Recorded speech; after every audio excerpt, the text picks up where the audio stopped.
Greetings, my excellent friends. The Dead Monk welcomes you to Purgatory, and I'm here to talk about the second episode of The Mandalorian.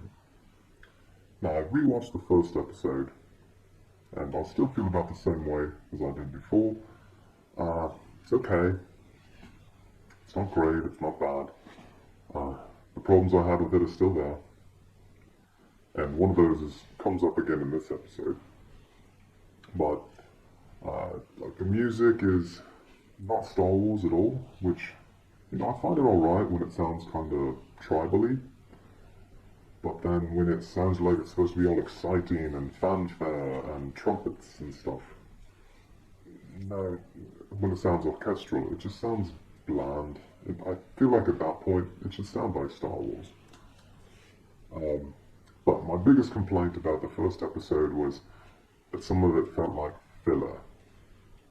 There's the whole scene in the first episode. Oh, and I'm going to have spoilers all throughout.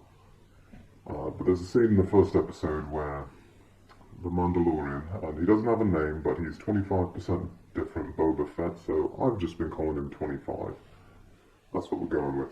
So 25 has to learn how to ride a little baby dewback, what's like a tiny dewback looking thing. He has to learn to ride that so he can go across the desert, and it was just a pointless scene. It was like having a training montage with no end purpose. Just, then he rides across the desert, done, okay. It was really lame and just needless. It felt like filler. Episode 2, the entire thing to me feels like filler. It's a filler episode. And my biggest problem is that this is a 10 episode series. And as far as I know, that's supposed to be the whole show. And I mean, if maybe they're planning on another season, well, at the very least, there should be 10 episode story arc done, satisfying conclusion, that's it. And then, sure, tell a new story involving the Mandalorian in another season. That's fine. But if you only have 10 episodes and they're only half-hour episodes, you don't have time for a filler episode.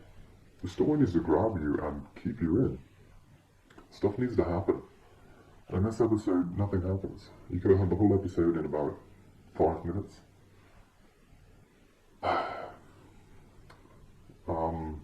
But yeah, that's my main problem with it.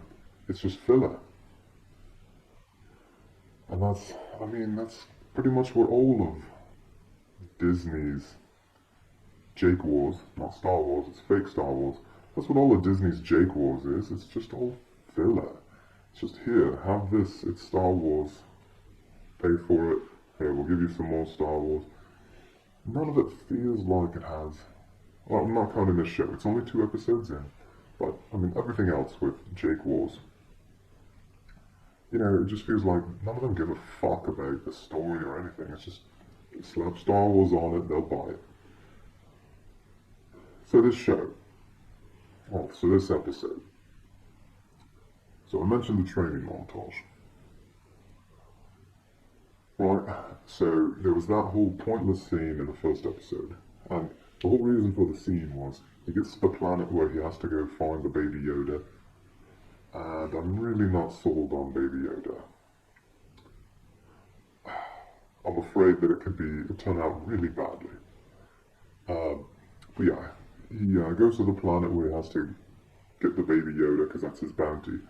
And then he can't just walk on foot to where, he lands far away so they don't know he's coming. And he can't just go on foot to the little hideout where they're holding Baby Yoda.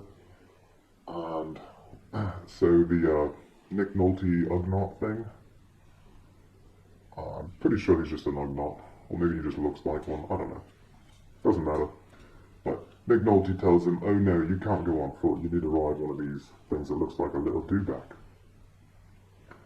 And then he doesn't know how to ride one, so Nick Nolte has to teach him how to ride one, and it's just dumb. But the whole point was, oh, you can't just walk over there, you need to ride one of these things. But then as soon as he gets the Baby Yoda, he's just walking through the desert back to his ship. Like, he's not riding a little dewback now. they're called something. It's like called like boglins or something. Doesn't matter. But now he doesn't need one, rendering that entire scene from the first episode pointless. So it's like, already 2 episodes in, the story has inconsistencies. That shouldn't happen through 2 episodes. And it's just frustrating. So yeah, he's just walking back, and he gets attacked by some other bounty hunters. And you know the bounty hunters because they have the same little tracking fobs. And I don't think I mentioned the stupid tracking fobs in my first episode, but in my review of the first episode, but if it's that easy to track someone across the entire galaxy, you just need a little fob. And what is it actually tracking? Is every single person in the entire galaxy microchipped or something? Or is it the will of the Force that you just tell this little thing who you want to track, and the will of the Force says, oh, that person's here?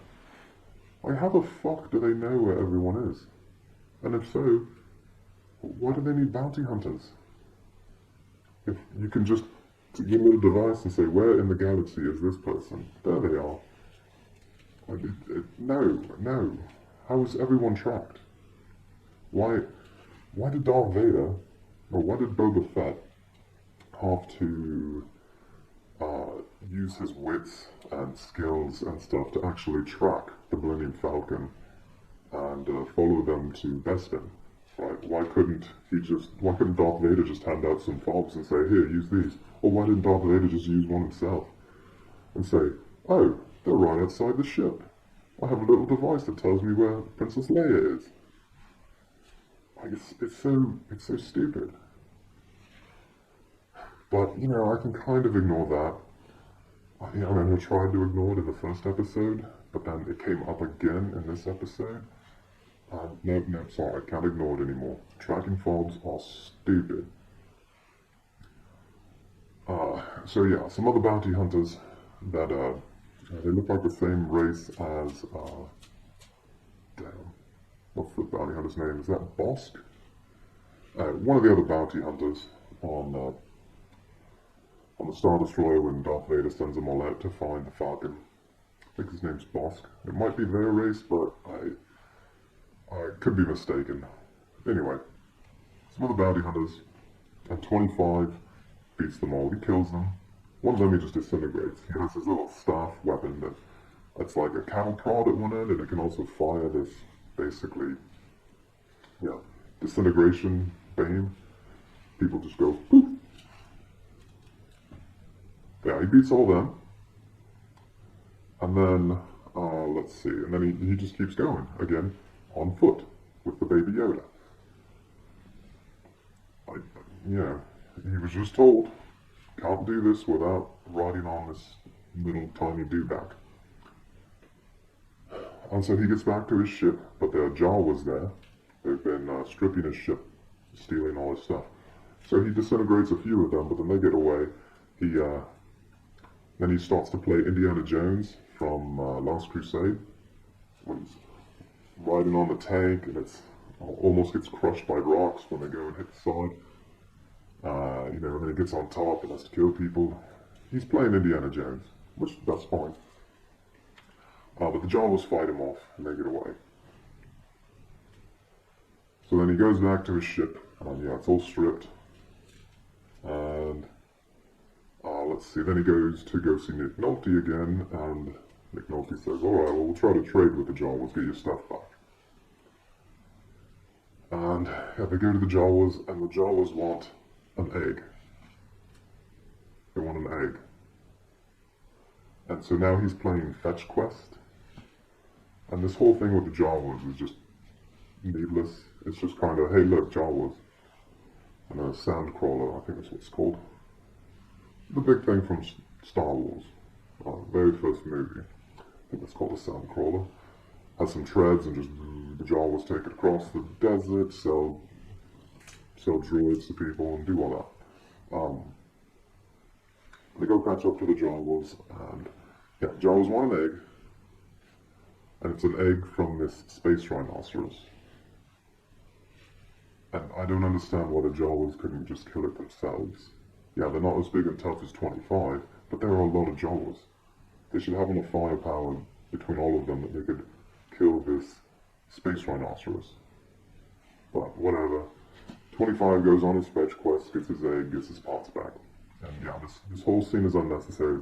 This entire episode is just so that you can have the scene while he's fighting the space rhinoceros, where little baby Yoda has his little hand out there and saves him, because the space rhinoceros is probably about to kill him. 25. Little baby Yoda stops it, makes it hover in the air, you know, and it's just, it's using the force, whatever. And then, yeah, that saves 25. 25 uses just a little knife, stabs it in the throat, and it's dead. So are you telling me these Jawas, with all combined firepower, couldn't take us down and get their own damn egg? But this is the whole point of the entire episode. It's just so you can see that, oh, little baby Yoda can use the force. That's it. They could have just done that, and yeah, all that happens is now he has his parts back, puts his ship back together, and now he can leave. Right, he puts his ship back together with the help of Nick Nolte again. And you didn't need any of that, right? You could have just had the very first scene when he's going back to his ship and other bounty hunters show up. It could have been then when he almost gets killed and Baby Yoda saves him. Now, I think maybe the only reason they didn't have it just that way is that, you know, the new bounty hunters try to kill him, Baby Yoda, and, you know, 25 stops that from happening because he wants to take the bounty back alive, get all his money. So, I don't know, maybe Baby Yoda's like, oh, this guy's protecting me, so I'll protect him too. But you already had the first episode, the IG droid was going to blast Baby Yoda away, and 25 stopped that from happening, so he's already protected him once. So, you could have just had the very first scene. Other bounty hunters show up, yeah. Try to take out 25 and kill Baby Yoda. And 25 almost dies, Baby Yoda saves him, uses the force. And then, okay, great, go back to the ship, maybe say goodbye to Nick Nolte, and leave. That could have been the whole episode, 5 minutes. This Jawa stuff is just dumb. Dumb. And it also made me feel like, well, yeah. Is it going to be just that every episode 25 has to put up with more frustrating nonsense? You know, in the first episode, he just shows what a pushover he is when he takes his bounties back to Carl Weathers, and Carl Weathers says, oh, here's your payment. And 25 says, no, those are Imperial credits, mate. I don't want that. It's no good. Empire's dead. And Carl Weathers says, oh, okay, well, I'll pay you in something else, but I'm only giving you half. And 25 says, yeah, okay. No argument, no nothing, just like, alright, fine, I'll take half. He's just a pushover. But hey, at least he's not a Mary Sue. At least he actually has some adversity, needs help from people. It's not a Mary Sue, that's a good thing. And so he actually has a character. So yeah, in this episode it's, oh, I got my bounty, but now I have to play fetch quest for the Jawas. They want a fucking egg. See, I guess that's what it is. He just has to do frustrating nonsense the whole time. But I don't want to watch the frustrating nonsense. So yeah, that's really the whole episode. As I said, it could have been 5 minutes. Opening scene, more bounty hunters attack, Baby Yoda saves him, go back to the ship, fly off the planet. Boom, 5 minutes, done. So again, there are only 10 episodes. You don't have time for filler episodes. If you had a show that was 20, 24 episodes, somewhere in there, 45 minutes long, these are only half hour, then sure, you're probably going to take some time here and there. 24 episodes, that's 18 hours. You're going to take some time here and there, but you'll probably have some filler. It's hard to have that much where it's constantly advancing the story. I can forgive that. But this is going to be, if they keep up at half an hour an episode, 5 hours. That's not time for a lot of filler, and there's already been an entire episode of filler. But yeah, that's basically how I felt about it. So Disney hasn't sold me yet. I'm still giving it a chance. If something actually happens, the show could get good. So what I'm worried about with Baby Yoda is it will be just so monumentally stupid if this is actually like Yoda being brought back, because in Jake Wars, no one's ever really gone. So the worst thing they could possibly do is have this be Yoda being brought back. Although, unless somebody has something wrong, Werner Herzog said this was 50 years old, this Baby Yoda. And well, I'm not sure exactly when this is supposed to take place, because I really didn't read much about going into the show, backstory, anything like that. I just watched the show. And I think it's supposed to take place between Return of the Jedi and when Jake Wars starts. Between Return of the Jedi and Episode 7, Good Morning Force, the Jake Wars trilogy.